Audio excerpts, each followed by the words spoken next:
Assalamualaikum warahmatullahi wabarakatuh.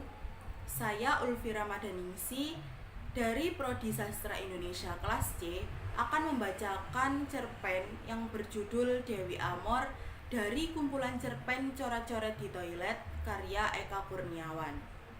Dewi Amor. Aku mengenal Laura pada hari Senin yang lalu. Waktu itu aku menemani seorang teman menemui adiknya di kelas 1.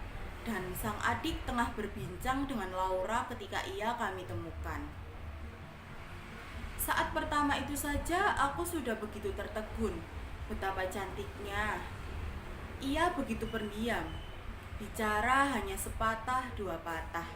Seolah seluruh hidupnya diliputi satu misteri.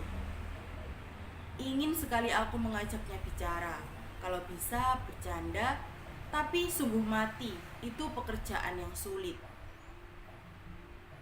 Ia sulit diajak tertawa dan dari menit ke menit, ia hanya banyak menunduk atau memandangi adik sahabatku.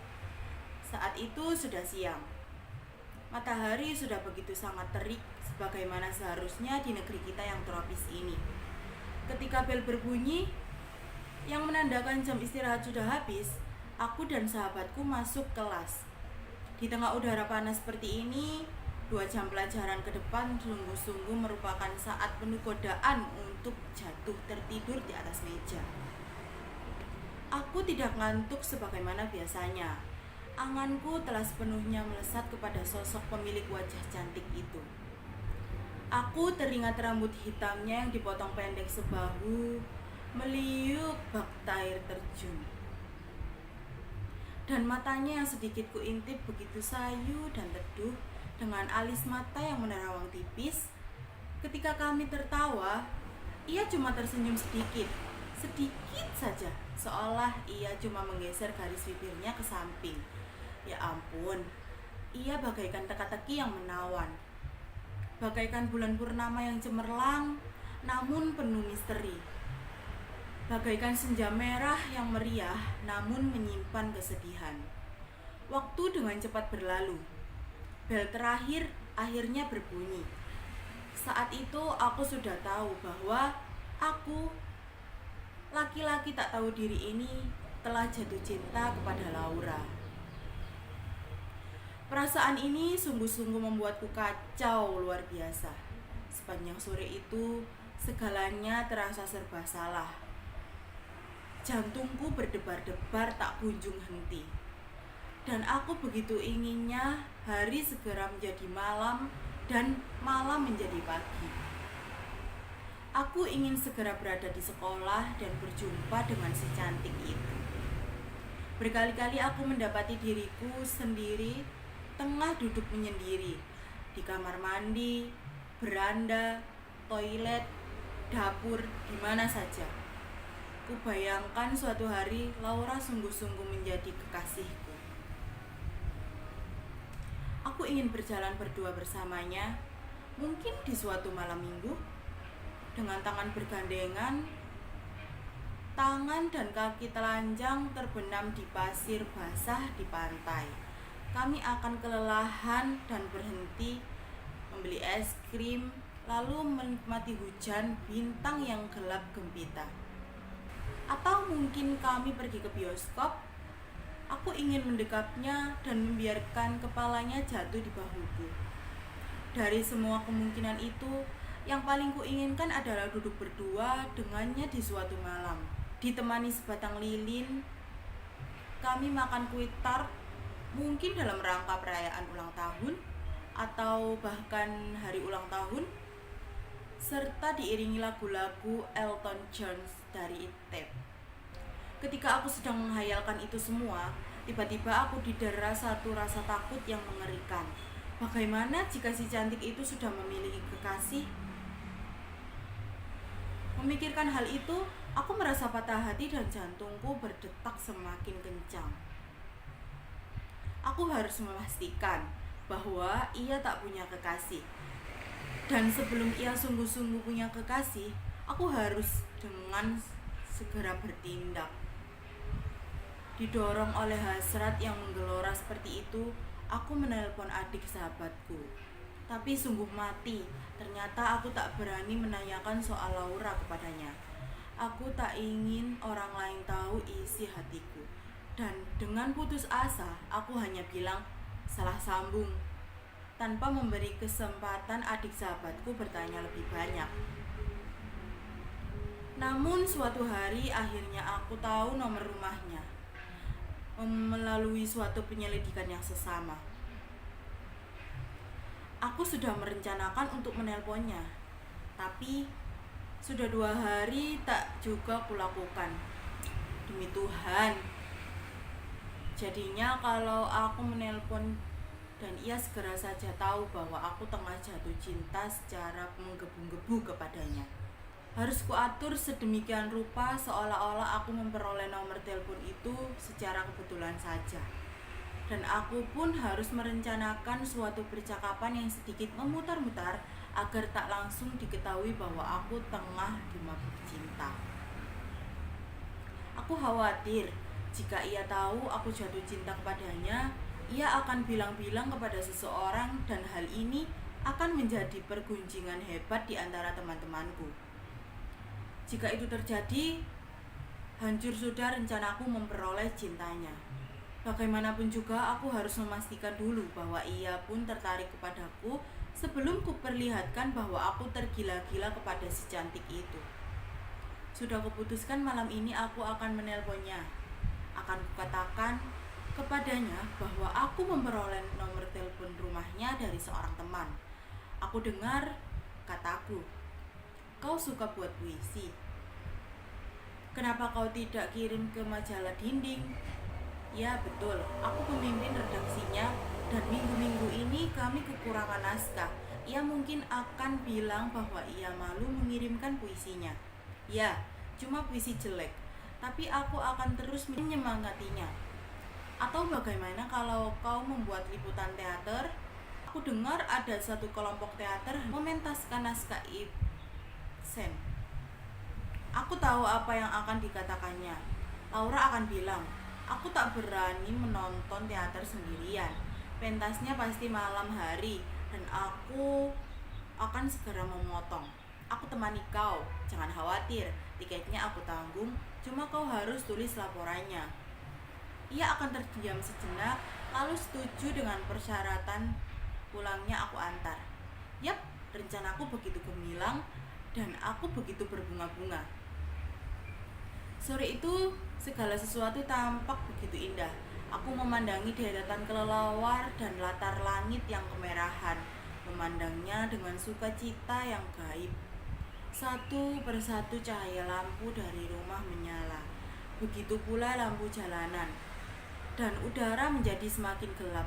Angin dingin menyergap, namun semua itu terasa indah belaka buatku. Dunia serasa sebuah puisi dan aku diselubungi kata-kata penuh kerinduan.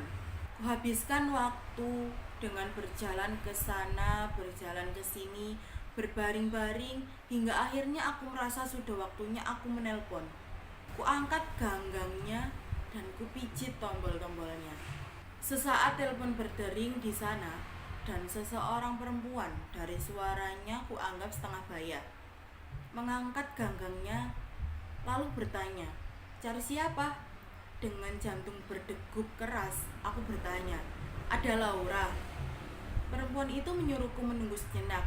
Telingaku sayup-sayup mendengar suara langkah kecil mendekat dan berhenti di dekat telepon. Gagang diangkat kembali dan suara Laura yang lirih, mendayu serta menggemparkan tanpa ampun menyerbu telingaku. Halo? Siapa? Tapi aku sudah menutup telepon. Sambil berdiri bersandar ke dinding, keringat dingin mengucur di tubuhku. Aku tak sanggup. Kupikir aku harus sedikit mengakrabkan diri dulu dengannya sebelum aku melakukan pendekatan secara serius. Katakanlah secara kebetulan aku bertemu dengannya di suatu tempat dan kemudian aku akan mengajaknya bicara hal-hal remeh. Aku mulai rencana itu pada keesokan harinya. Ku temui ia di kantin sekolah dan duduk di depannya seolah hal itu kebetulan belaka. Oh Tuhan, Lihatlah betapa kau menciptakan makhluk cantik ini di depanku. Kudengar ada anak di kelasmu yang dijewer kepala sekolah. Tanyaku berbahasa basi sambil makan soto ayam penuh sopan santun. Ya betul, dia memang kurang ajar. Naik ke bangku ketika ibu guru sedang tidak ada, menari-nari dan mencoba melawak. Ia berjalan dari satu bangku ke bangku yang lain, menirukan cara tentara Jerman berbaris. Ia bilang semua film yang menampilkan tentara Jerman sepakat cara mereka berbaris memang begitu. Tahu tidak, ia berpidato kepada seluruh anak di dalam kelas, masih di atas meja, betapa berbahayanya orang-orang fasis itu. Kalau kita mendukung tim kita di Olimpiade yang sukacita, dan dia bilang itu nasionalisme sejati, tapi kalau sampai membenci bangsa lain demi kejayaan bangsa sendiri, itu nasionalisme fasis. Begitu juga solidaritas kelas. Jangan sampai jadi solidaritas gaya fasis. Tak tahu dari mana ia dapat bahan pidato seperti itu hingga tiba-tiba kepala sekolah datang dan ia langsung dijewer karena kurang ajarnya. Sayang sekali, jawaban panjang dan nyerocos itu tak datang dari mulut Laura. Itu suara temannya yang tiba-tiba datang dan duduk di samping kami. Hancur harapanku, aku sedikit merayunya. Alam semesta mulai terbangun pada dini hari. Ayam jago berkotek di sana, burung bercicit di sini. Piring dan gelas beradu-adu di tempat cucian rumah tangga, dan di garasi mereka para lelaki tua memanasi mesin mobil atau motor. Nan jauh di sana, seorang tetangga menyalakan radio dan terdengarlah siaran khotbah pagi hari. Saat itu cahaya matahari belum sepenuhnya muncul, tapi butir-butir embun di dedaunan telah berkilap-kilap dan kupu-kupu terbang di sana kemari berkejaran. Aku sendiri sudah bangun pagi, berjumpa dengan kucing kami yang masih menggeliat-geliat di atas keset. Sekarang aku sudah lumayan sering berjumpa dengan Laura. Ya betul, aku telah mengetahui satu rahasia. Ternyata berangkat sekolah pagi-pagi sekali, seringkali lebih pagi dari petugas piket membersihkan ruang kelas. Karena itulah selama beberapa hari aku bangun pagi-pagi sekali, demi Laura.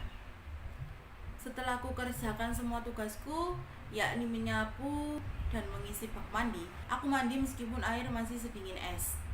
Dan pada jam 5:30 aku sudah meninggalkan rumah, berdiri di pinggir jalan siap menyetop bus. Sebagaimana kemarin-kemarin, aku bertemu Laura dalam perjalanan ke sekolah. Di atas bus, aku duduk di sampingnya dan ia masih saja menjadi gadis misterius. Wajahnya sering menunduk atau menoleh keluar jendela dengan ekspresi malu-malu. Ketika ku ajak ngobrol, jawabannya pendek-pendek saja. Kalau tersenyum, ia hanya memperlebar garis bibirnya. Ya ampun, padahal aku ingin bicara banyak, ingin bercanda dengannya, ingin merayu dirinya, dan pada akhirnya aku ingin bilang bahwa aku mencintainya. Bagaimana caranya? Aku lihat ia mendekap 2 buku pelajaran di atas pangkuannya. Boleh pinjam bukumu? Tanyaku. Untuk apa? Ia bertanya. Ya pinjam saja. Ia ragu, tapi aku terus memaksa sampai akhirnya ia menyodorkan salah satu buku itu kepadaku. Dengan penuh kepura-puraan, aku membolak-balik halamannya. Kemudian dengan gaya seorang pesulap amatir, aku menyelipkan satu surat berwarna merah muda dengan parfum yang semerbak di dalamnya. Itu surat cintaku untuk Laura. Kubuat hampir semalam suntuk. Ku berikan kembali buku itu dan jantungku berdegup semakin kencang. Sudah kau baca belum? Tanyaku kepadanya setelah beberapa hari berlalu saat berimpitan di dalam bus sepulang sekolah. Tentunya dengan cara berbisik agar tidak terdengar anak yang lain. Sudah. Bagaimana? Apanya? Ya ampun. Aku menoleh ke kiri dan ke kanan, kemudian berbisik lagi di dekat telinganya. Kau terima tidak? Tidak tahu. Tidak tahu. Iya, tidak tahu. Suratnya balas ya. Nanti, begitu sulitkah memiliki seorang kekasih? Terus terang aku jadi putus asa. Kegairahanku yang muncul belakangan ini menguap bagai tetes air di padang pasir. Dini hari bukan merupakan rutinitas bangun pagiku lagi, dan aku berangkat sekolah agak siang. Malu bertemu Laura. Ya, jangan-jangan ia menolak cintaku. Ia rupanya tak begitu antusias. Kalau ia membalas cintaku, seharusnya ia menjawabnya dengan segera. Aku jadi tak doyan makan, tak doyan main, tak doyan mandi, dan tak doyan apapun kecuali mengurung diri sendiri. Aku tampaknya patah hati. Puncak dari kehancuranku adalah saat ku saksikan dengan mata kepalaku sendiri, Laura tengah berjalan dengan seorang pemuda yang, apa boleh buat, sangat tampan. Mungkin tak menjadi persoalan seandainya mereka cuma sekedar berjalan bersama. Lebih dari itu, mereka berjalan bergandengan tangan dengan kemesraan yang tak dibuat-buat. Betapa hancurnya hatiku. Alam raya seolah menjelang kiamat. Udara terasa penuh polusi, dan kemanapun memandang segala sesuatu seolah kering kerontang. Menahan kegeraman, kutendangi kaleng-kaleng rombeng di jalanan yang berdebu, melempari anjing-anjing kampung yang lewat dengan cara menyebalkan, atau menyobeki poster-poster iklan yang menempel di dinding toko yang kasar. Desas-desus, ia memang kekasih Laura yang tak banyak dikenal orang. Katanya ia bersekolah di tempat yang lain, atau mungkin sudah di universitas, siapa tahu. Yang jelas aku sangat cemburu, marah, dan merasa terlecehkan. Puncaknya terjadi ketika aku bertemu dengan laki-laki itu. Tanpa bisa ku kendalikan, didorong oleh amarah yang menggelegak di dadaku, aku melayangkan tinjuku kepadanya. Ia tampaknya tak begitu bersiap diri sehingga beberapa pukulanku mendarat di wajah dan tubuhnya tanpa perlawanan. Dan ketika ia mulai hendak melawan, dirinya sudah begitu babak belur. Orang-orang berlarian melerai sementara Laura berteriak-teriak menjerit histeris. Aku berlari saat laki-laki itu akhirnya tergeletak di tanah. Apa boleh buat, seluruh temanku, laki-laki atau perempuan, semuanya mencemoohku, mencibirku, dan menertawaiku. Lihat laki-laki itu berkelahi karena patah hati. Aku semakin hancur terpuruk. Aku tak memperoleh Laura dan sebaliknya. Aku kehilangan banyak sahabat.